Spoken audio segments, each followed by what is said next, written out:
নমস্কার বন্ধুরা, আপনাদের সবাইকে আবারও স্বাগত আমাদের চ্যানেল বাংলা সিরিয়াল আপডেটসে। আসুন শুরু করা যাক আজকের ভিডিওটি। ফের আবারও জি বাংলায় আসছে নতুন সিরিয়াল। ইতিমধ্যেই শুরু হয়েছে অনেকগুলো নতুন সিরিয়াল জি বাংলার পর্দায়। তার মধ্যে আবার অনেক নতুন সিরিয়ালই শুরুর পরই বন্ধ হয়ে গেছে। টিআরপি যেখানে শেষ কথা, টিআরপি না পেলে প্রোডাকশন এবং চ্যানেল 2-3 মাসের মধ্যেই শেষ করছে সিরিয়ালগুলো। তবে আবারও জি বাংলায় আসছে নতুন সিরিয়াল। প্রসেনজিৎ চট্টোপাধ্যায়ের প্রোডাকশন এনআইডিএস এর হাত ধরে প্রায় 2-2.5 বছর পর জি বাংলার পর্দায় ফিরছে নীল ভট্টাচার্য, যাকে শেষবার কৃষ্ণকলি সিরিয়ালের মাধ্যমে জি বাংলায় দেখা গিয়েছিল। তারপর তাকে শেষ সিরিয়াল বাংলা মিডিয়ামে দেখা যায়।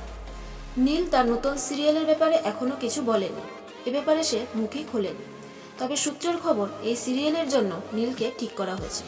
কাস্টিং ঠিক হয়ে গেল, লুক সেট হয়ে গেল, কন্ট্রাক্টে সাইন করেননি কেউ। তবে এই নতুন সিরিয়ালে নীলের বিপরীতে থাকছে স্বীকৃতি মজুমদার, যাকে শেষবার দেখা গেছিল জি বাংলায় আলোর কোলে সিরিয়াল।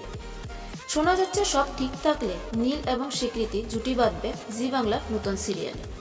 সব ঠিকঠাক হয়ে গেলে চলতি মাসের শেষে বা আগস্টের শুরুতেই প্রোমো আসতে পারে নতুন সিরিয়ালটি।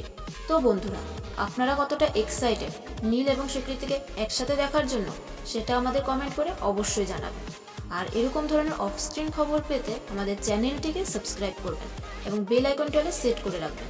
আর আজকের এই ভিডিওটি যদি আপনাদের ভালো লেগে থাকে তাহলে প্লিজ ভিডিওটিকে লাইক করবেন এবং শেয়ার করবেন। ধন্যবাদ।